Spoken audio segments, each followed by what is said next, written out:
자, 오늘 현지에서는 어떤 이야기들이 나왔는지 현지 인터뷰를 통해서 알아보도록 하겠습니다. 월가 인터뷰 시간입니다. 네, 월가 인터뷰 시간에 항상 함께하시는 김희욱 소장 인사드릴게요. 어서 오세요. 안녕하세요. 이게 연애를 하다 보면은 좋을 때는 정말 안 예쁜 것도 예뻐 보이고 콩깍지가 씌어서. 네, 다 좋아 보이는데 네. 지금 딱 시장 분위기가 딱 그런 느낌이 아닐까 싶어요.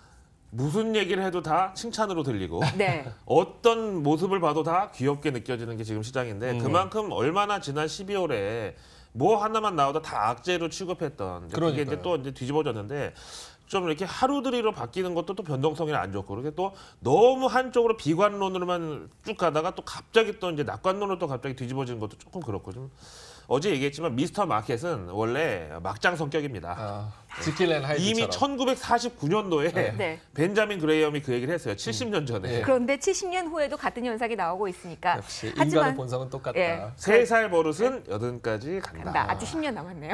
저기요? 이게 무슨 자, 오늘도 여러 가지 이슈들 점검을 해보도록 예. 하겠습니다. 아무래도 분석은 해야 되니까요. 예. 첫 번째 이슈부터 보도록 할까요? 자, JP모건 증권의 데빈 라이언입니다. 이분은 JP모건에 계셔서 좀 배가 아플 것 같아요. 골드만삭스 2008년 이후 최고의 실적 발표회를 가졌다. 전분기 채권, 주식은 까다로운 구간이었다. 결국 IB가 효자 노릇을 했다.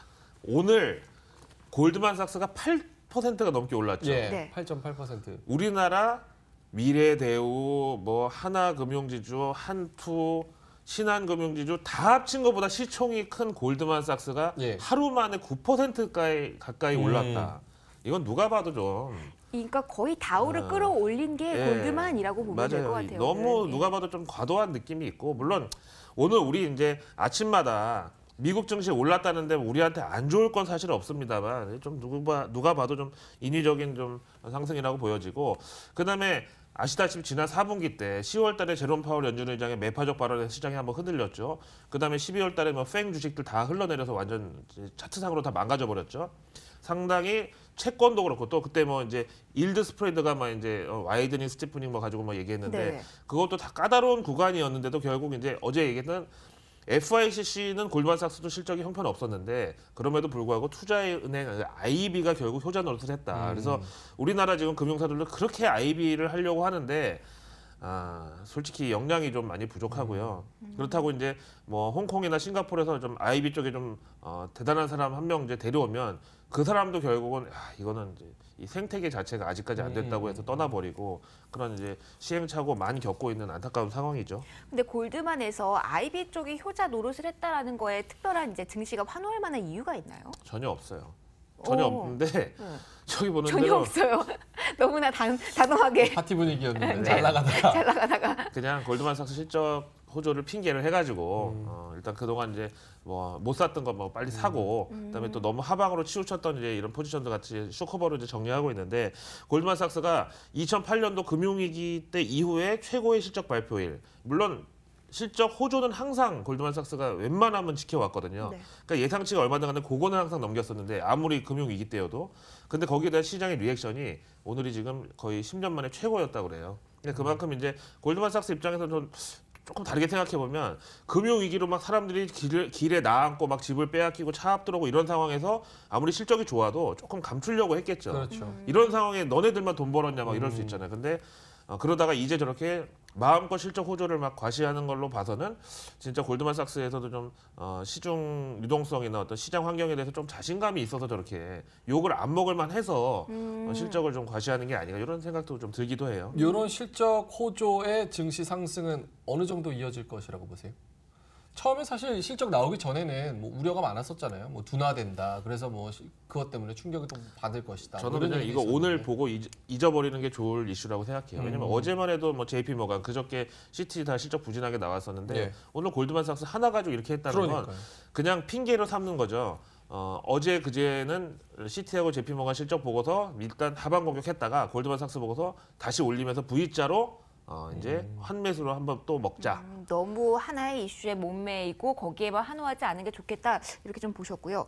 골드만삭스 관련돼서 하나 이야기가 뒤에서 나와서 연이어서 보고 조금 더 이야기 나눠볼게요. 예. 골드만삭스 CEO 데이빗 솔로몬이 하는 말이네요.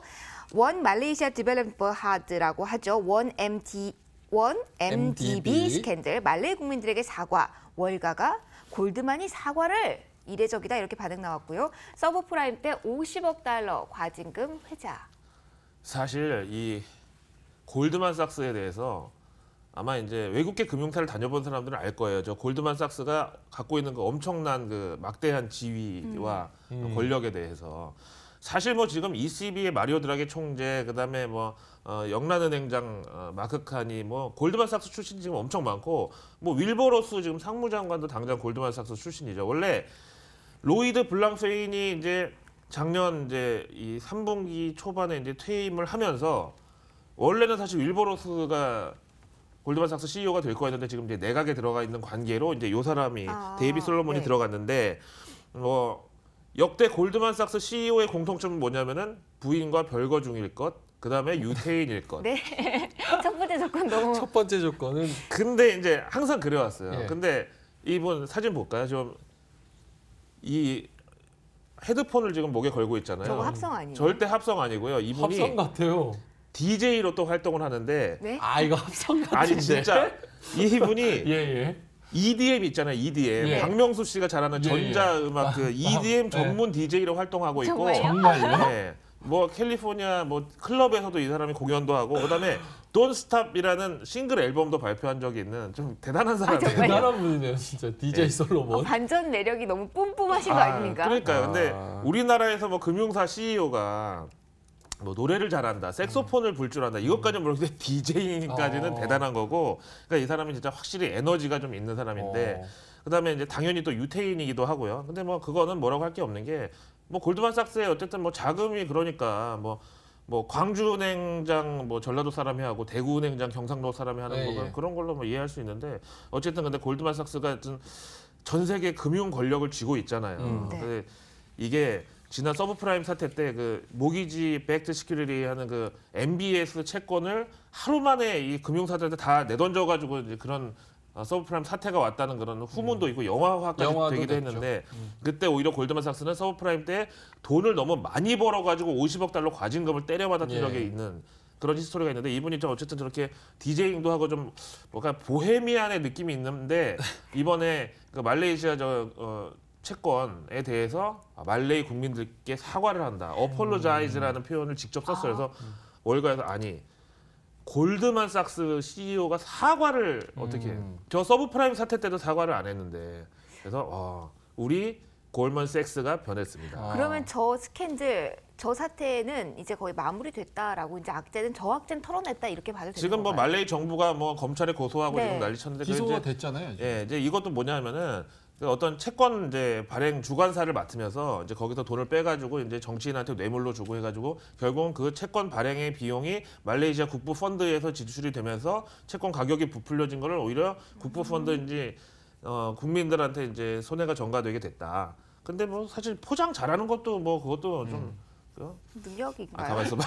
부도덕한 이미지를 역시 그런 아니 말씀을 포장을 하시지 잘하는 마세요. 것도 기술이고 아. 그다음에 이 골드만삭스 입장에서는 뭐 우리한테 찾아온 고객인데 뭐 손님 가려서 받지 않는다는 거고 채권 발행하는 이제 이 주관사를 맡긴 채권 이제 발행하는 주체도 그래도 골드만삭스에다 맡기면 수수료는 많이 뛰어가지만 그래도 이제 잘 팔리니까. 네. 골드만은 확실하게. 골드만의 일을 한 거다. 그렇죠. 뭐 이렇게 보고 아니 네. 중소 자영업자나 이제 중소기업 입장에서는 당연히 이제 이마트 들어가고 싶은 거죠. 거기 들어가면 이제 잘 팔리니까.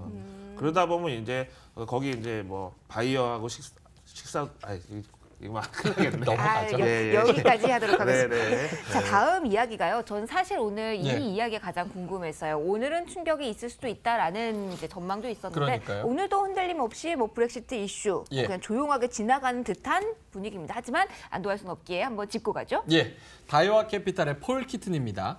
브렉시트 이슈, 경제적으로 접근을 해야 된다. 현 영국과 EU 동반 경기 둔화 진입, 하드 브렉시트 시나리오는 삭제해야 마땅하다.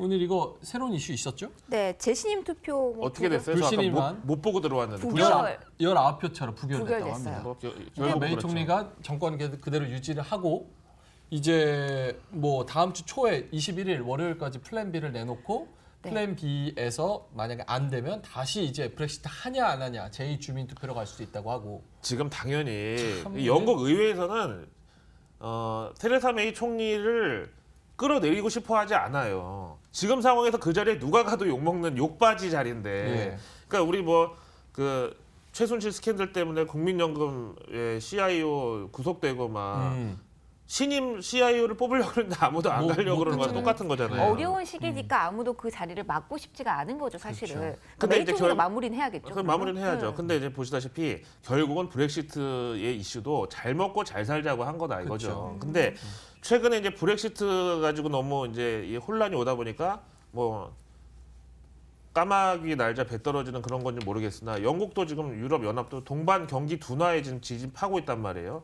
이런 상황에서 싸움을 오래 끌어봤자 좋을 건 없고 그런 차원에서는 하드 브렉시트, 그러니까 영국이 아무런 준비도 없이 그냥 맨몸으로 EU를 탈퇴하는 그런 하드 브렉시트는 서로 손해니까 이건 없어져야 마땅하고, 소프트 브렉시트, 그러니까 일정한 분담금을 내면서 단일 시장 접근권을 허용하는 이런 소프트 브렉시트의 시나리오가 점점 높아지고 있다. 혹은 브렉시트 안을 없던 걸로 하는 것까지도 갈 수 있다. 그러니까 어떻게든 지금 빨리 충격을 최소화하려는 그런 것 때문에 결국은 시장에서도 뭐 잘못될 리는 없겠네. 먹고 살자고 하는 건데 이렇게 됐고, 노르웨이가 이거에 성공을 잘 했잖아요. 그래서 연착륙에 성공했고, 그래서 소프트 브렉시트는 뭐 이름은 뭐 들으면 딱 어감이 소프트 하잖아요. 우리로 치면 약간 인터넷 쇼핑몰에서 물건 사는데 비회원 구매, 약간 이런 걸로. 네. 그러니까 서로 비유가 가능하죠. 경제적으로 이득이 있으면 협상을 할 수밖에 없는 게 이제 경제적 관계고 정치적 관계니까 네, 네. 그런 의미에서 시장이 지금 그렇게 혼란스러운 모습을 그러니까 보진 않은 것 같아요. 소프트 브렉시트의 어떤 핵심이라고 하는 단일 시장 접근권이 바로 그 비회원 구매에 해당된다. 아니 그러면 회원이 아니어도 예. 시장에 접근은 가능하다 이거예요. 네. 택배비 낸다 이거야. 궁금한 게 그럼 유럽 연합 같은 경우는 또 브렉시트 만약에 뭐 투표를 해서 브렉시트 안 할게 우리 다시. 네. 그러면은 또 유럽 연합에서 그래 그럼 없던 일로 해 이렇게 그냥 봐줘요? 당연하죠. 아. 지금 유럽도 브렉시트를 어떻게든지 좀 막아보겠다는 입장이고, 왜냐하면 이게 또 시범 케이스로 영국이 브렉시트를 했는데 잘 되면 다른 나라들도 막 탈퇴한다고 그러면 또 혼란스럽잖아요. 그러니까 일단 브렉시트를 영국이 하려고 그러다가 다시 그걸 포기하고 다시 EU 회원국으로 남기로 하면 EU에서도 이제 케이스 스터디로 이제 다른 나라들에다 적어봐. 유럽 연합 탈퇴하는 게 저렇게 힘들어. 어렵고 힘들고 자국 경제에 안 좋은 거야. 영국처럼 그렇게 헛발질하고 싶지 않으면 우리랑 잘 지내자 이렇게. 그러니까 뭐 표면적으로 대형 악재는 아니지만 좀 이것도 계속 지켜보긴 해야겠네요. 예. 자, 다음 이야기에 이어서 해볼게요. 노무라 증권 쪽에서 나온 이야기입니다. 비랄 핫핏인데요. 자, 1월 효과 원동력은 위완화와 미국 주식 시장이다. 미중 IT 냉전 시대 끝은 안 보인다. 현재는 잠깐의 동행일 뿐 시장 관점에선 어색. IT 냉전 시대 이거는 또 먹고 사는 문제, 경제적인 문제이기 결국 때문에 그렇죠. 네. 이것도 끝을 내고 승자가 나올 수는 없는 것 같아요. 그렇죠. 근데 이 보면 조금 약간 언밸런스인 게, 노무라 증권 하면 왠지 좀 약간, 저는 레이시스트는 아닙니다만 예. 동양인이나 아예 그러면 아예 서양인인데 또 저분은 그렇고 인도분 같아요. 예, 그다음에 또 파키스탄. 이름도 비랄. 비읍이 저게 지옷이었으면은 저게 큰일 날 뻔했는데 아, 오늘 왔다 갔다 하십니다, 이 라인을. 자막보다 큰일 날 뻔했어요. 아니에요. 그래서 한번 체크를 한번 해봐야 되는 거 아니, 아닙니까? 가까이 오지 마세요. 저 그런 사람 가까이 오지 아니에요. 마세요. 예. 어쨌든 이런 효과의 원동력은 네. 위안화 강세 그리고 미국 증시에서 비롯이 됐다 이거고, 지금 이제 중국이 사상 최대 규모의 유동성 공급 이런 걸 발표했는데도 불구하고 위안화가 약세가 아닌 강세로 가고 있다는 거. 결국은 이제 달러가 약세로 가는 거에 대한 어떤 반작용이라고 봐야 되겠고, 그다음에 IT 냉전 시대는 이겁니다. 그 2차 세계 대전 끝난 이후로 이제 미국하고 소련하고 냉전 시대에 이제 돌입을 했는데, 요거는 그야말로 뭐 창과 방패의 싸움일 수밖에 없는 게, 미국 입장에서는 지적재산권하고 특허권을 자꾸 물고 늘어지는 게, 야, 니네가 이 기술 이거 어디서 났어? 우리한테서 배워간 거 아니야? 근데 중국은 아니 기술 알려주면서 만들어 달라고 올 때는 언제고 이제 와가지고 뭐 그러냐는 거죠. 근데 경제학에서 그런 표현 있잖아요. 그 후진국은 노동력을 제공하고 개발도상국은 기술을 제공하며 선진국은 아이디어를 제공한다 사실. 맞아요. 이런 얘기 있잖아요. 근데 아이폰도 중국 생산, 그 폭스콘 생산이 아니었으면 그렇게 빨리 또 좋은 가격에 못 나왔을 수도 있으니까, 서로 이제 그런 어떤 이점을 공유하다가 이제 지금 와서 이제 싸움이 나서 백종원 씨가 솔루션을 제공해서 그 집이 이제 잘 됐는데, 예. 이제 와서 백종원 씨가 너 나 때문에 잘 됐으니까 돈 내놔. 나보다 더 잘 되면 안 돼. 나보다 더 잘 되면 안 돼. 네. 주객이 전도되면 안 되지. 뭐 이러거나 아니면 프랜차이즈 계약 이외에 뭔가를 요구한다든지. 그럼 그 사람 입장에서는 아니 솔루션이라고 제공했잖아요. 좀 먹고 삽시다 뭐 좀 이런 얘기죠. 지금 말씀 딱 들어보면 약간 중국의 입장이 너무나도 이해가는 상황인 것만 같아요. 제가 뭐 생긴 것 때문에 중국 편을 드는 게 절대 아니고 명동 가면 자꾸 닦어 막 이러는데 뭘 화장품 빨죠 자꾸. 라일라. 샘플 주고. 네. 듣기 싫어 죽겠어요. 걸어 다니지 말아야지. 하여튼 그래서 중국 편이 아니라 네. 양쪽 입장이 다 이해가 돼요. 기술을 안 줬으면 중국에서 그런 걸 어떻게 만드냐고. 이게 기술이 거기는 없는 나라인데. 네. 그러니까 이거는 장기화될 수밖에 없는 이슈인 것 같습니다. 예. 자, 하나 더 이야기해 볼까요? 이번에는 원유 시장에 관한 코멘트 준비가 되어 있습니다. 예, 오한다 트레이딩 알폰소 에스파르자. 자, 이번 주 원유 가격 왕서방 2배 좌우가 된다. 중국 수출입 부진 대 경기 부양, 미중 무역 분쟁은 다른 측면에서 볼 필요가 있다. 이분이 알폰소 에스파르자 하면은 왠지 좀 약간 깽의 느낌 아니에요? 멕시칸. 네, 멕시칸 깽. 근데 이분이 그래도 또 하얀 안경을 쓴 게 예. 깽처럼 나름 안 보이려고. 또 인상을 좋게 했는데 아. 또 멕시코 이름에다 하얀색 하니까 약간 백색 가루가 생각나면서 또 더 의심이 되기도 하고 아, 약주하신 거 아니죠? 오늘 저희 한번 가까이 한번 와보시겠어요? 끌려가겠네요. 오늘 불안한데. 오늘 방송 끝나고 넥타이를 안 풀으려고 그래요. 방통위 앞에 가 네, 계세요. 바로 끌려갈 뻔하기 때문에.